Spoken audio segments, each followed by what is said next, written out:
Olá, seja bem-vindo à leitura da Bíblia 365. Hoje vamos continuar no dia 7 de julho, que é o dia 188. Em 1 Crônicas, capítulo 4, versículo 5 até o capítulo 5, versículo 17. Assur, pai de Tecoa, teve duas esposas, Relá e Nará. Nará deu à luz a Uzã, Éfer, Temene e Rastari. Relá deu à luz Zerete, Izar, Etnan e Cós, antepassado de Anube, Zubeba e todos os clãs de Arel, filho de Harum. Havia um homem chamado Jabes, mais respeitado que qualquer um de seus irmãos. Sua mãe lhe deu o nome de Jabes porque disse: Eu dei à luz com muita dor. Jabes orou a Deus de Israel: como seria bom se me abençoasses e expandisses meu território. Sê comigo em tudo o que eu fizer e guarda-me de todo mal e aflição. E Deus atendeu a seu pedido. Quelube, irmão de Suá, gerou Mer. Mer gerou Estom. Estom gerou Bet-Rafa, Passeia e Teína. Teína gerou Irnás. Esses foram os habitantes de Reca. Os filhos de Quenaz foram Otniel e Seraías. Os filhos de Otniel foram Hatate e Meonotai. Meonotai gerou Ofra. Seraías gerou Joabe, fundador de Geraracim, assim chamada porque seus habitantes eram artesãos. Os filhos de Caleb, filho de Jefoné, foram Iruelá e Nã. O filho de Elá foi Quenaz. Os filhos de Jalelel foram Zif, Zifa, Tiria e Azarel. Os filhos de Ezra foram Jeter, Mered, Éfer e Jalom. Uma das esposas de Mered deu à luz Miriam, Samai e Isba, pai de Estemo. Ele se casou com uma mulher de Judá que deu à luz Jered, pai de Gedor, Eber, pai de Socó, e Jecutiel, pai de Zanoa. Mered também se casou com Biti, filha de Faraó, e ela lhe deu os filhos. A esposa de Odias era irmã de Nã. Um de seus filhos gerou Keila, o Garmita, e o outro gerou Estemoa, o Maacatita. Os filhos de Simão foram Amnon, Rina, Ben-Hanã e Tilom. Os filhos de Ize foram Zoete e Ben-Zoete. Os descendentes de Selá, filho de Judá, foram pai de Leca, Laada, pai de Maressa, os clãs dos que trabalham com linho em Bet-Asbeia. Joaquim, os homens de Cozeba, Joás e Saraf, que governaram Moabe e Jazube-Lém. Esses nomes vêm de registros antigos. Eram oleiros que habitavam em Netaim e em Gederá e que trabalhavam para o rei. Os filhos de Simeão foram Gemuel, Jamim, Jaribe, Zoar e Saul. Os descendentes de Saul foram Salom, Mibsam e Misma. Os descendentes de Misma foram Ramuel, Zacur e Simei. Simei teve 16 filhos e 6 filhas, mas nenhum de seus irmãos teve uma família grande. Por isso, a tribo de Simeão nunca chegou a ser tão numerosa quanto a tribo de Judá. Habitavam em Berseba, Moladá, Hazar, Sual, Bila, Azem, Tulade, Betuel, Hormá, Ziclag, Bet-Marcabote, Razan, Zuzim, Bet-Beri e Saharim. Essas cidades permaneceram sob seu controle até o tempo do rei Davi. Seus descendentes também habitavam em Etam, Ain, Rimon, Toquém e Assã, 5 cidades com o povoado a seu redor, até Baalat. Esse era seu território e esses nomes estão listados em seus registros genealógicos. Outros descendentes de Simeão foram Mesobabe, Janleque, Josa, filho de Amazias, Joel, Gel, filho de Josibias, filho de Seraías, filho de Aziel, Elioenai, Jacobá, Jazoaias, Asaías, Adiel, Gesimiel, Benaia e Ziza, filho de Sife, filho do Alon, filho de Gedaías, filho de Sinri e filho de Semaías. Esses foram os nomes de alguns dos chefes dos clãs de Simeão. Suas famílias cresceram muito e mudaram-se para a região de Gerar, na parte leste do vale, à procura de pastos para seus rebanhos. Encontraram ali muitas pastagens boas e a terra era ampla, tranquila e pacífica. Alguns dos descendentes de Cã tinham vivido naquela região, mas durante o reinado de Ezequias, rei de Judá, esses líderes de Simeão invadiram a região e destruíram completamente as habitações dos descendentes de Cã e dos Meunitas. Hoje, não resta vestígio deles. Mataram todos que viviam ali e tomaram a terra para si, pois queriam bons pastos para seus rebanhos. 500 homens da tribo de Simeão invadiram o Monte Ser, liderados por Pilatias, Nearias, Refaías e Uziel, filhos de Isi. Destruíram os amalequitas que haviam sobrevivido e habitavam ali, até hoje. O filho mais velho de Israel era Ruben, mas ele teve relações com uma das concubinas de seu pai e o desonrou. Por isso, seus direitos de filho mais velho foram dados aos filhos de seu irmão José. Desse modo, Ruben não aparece nos registros genealógicos como filho mais velho. Os descendentes de Judá se tornaram a tribo mais poderosa, e dela veio um governante para a nação, mas os direitos de filho mais velho pertenciam a José. Os filhos de Ruben, filho mais velho de Israel, foram Enoque, Palu, Esrom e Carmi.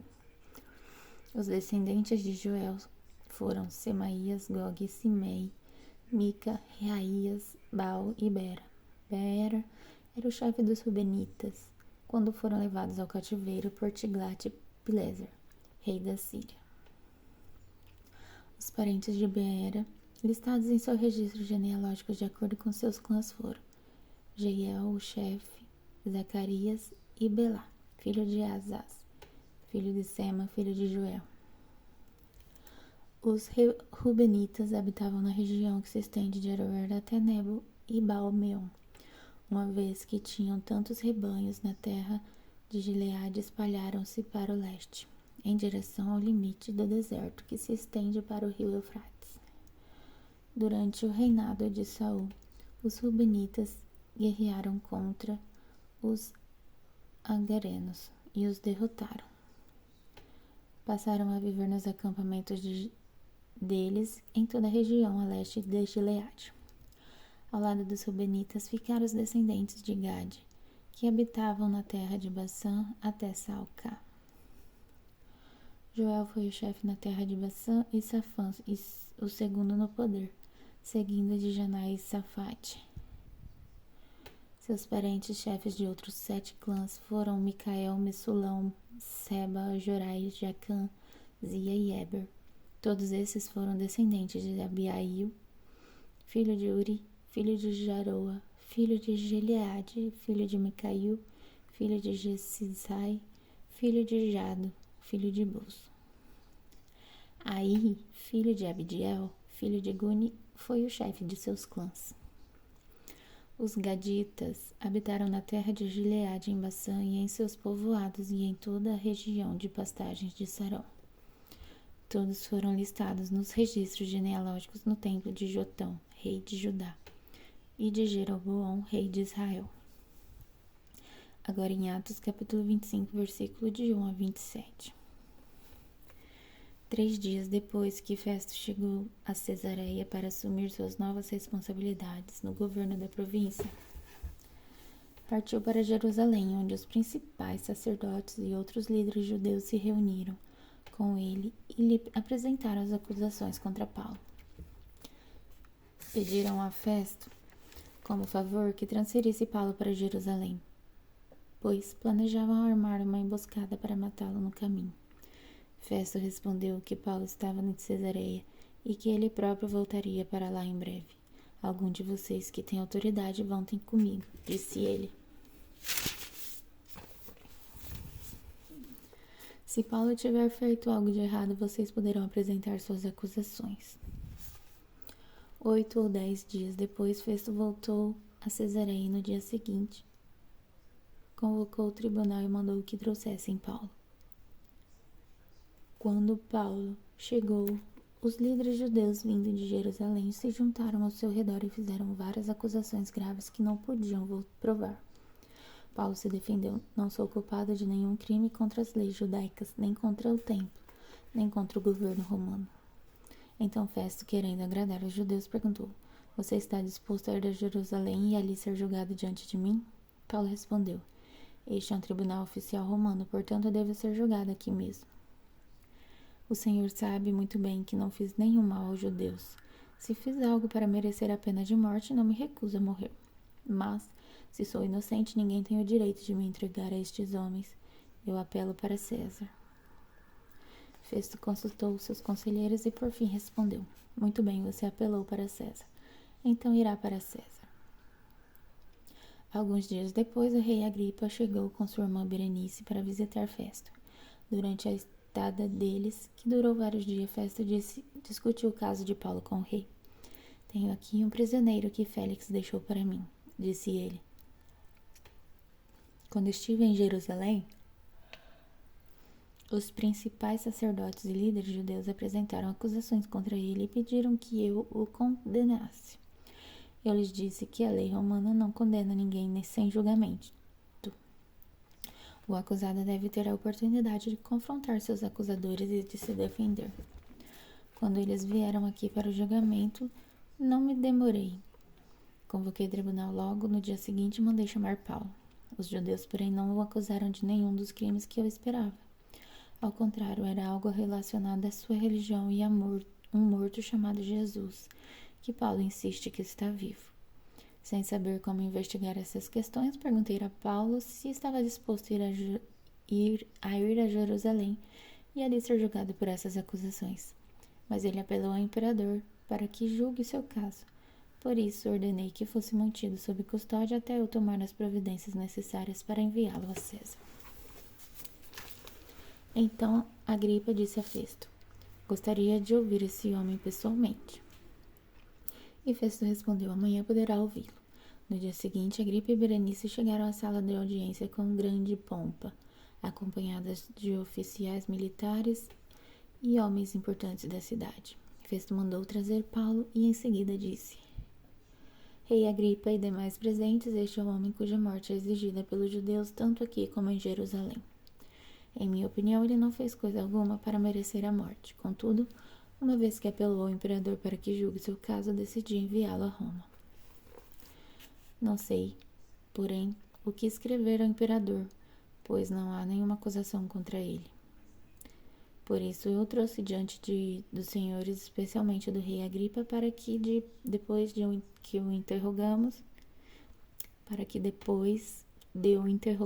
eu tenha algo para escrever, pois não faz sentido enviar um prisioneiro ao imperador sem especificar as acusações contra ele.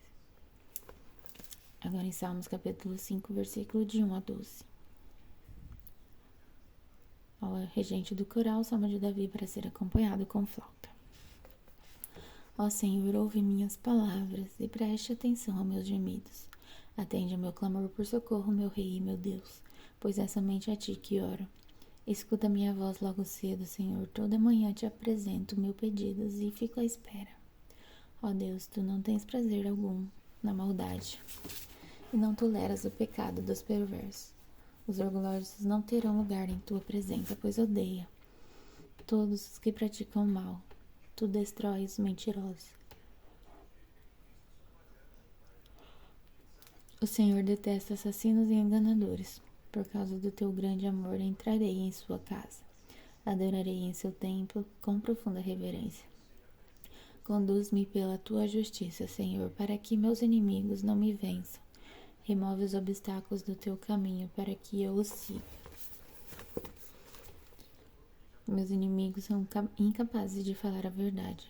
Seu desejo mais intenso é destruir. Sua conversa é repulsiva como o mau cheiro de um túmulo aberto. Sua língua é cheia de bajulação. Ó Deus, declara os culpados, que eles caiam nas próprias armadilhas. Expulsa-os por causa de seus muitos pecados, pois se rebelaram contra ti. Alegrem-se, porém, todos que em ti se refugiam, que cantem alegres louvores para sempre. Estende sobre eles tua proteção, para que exultem todos que amam teu nome.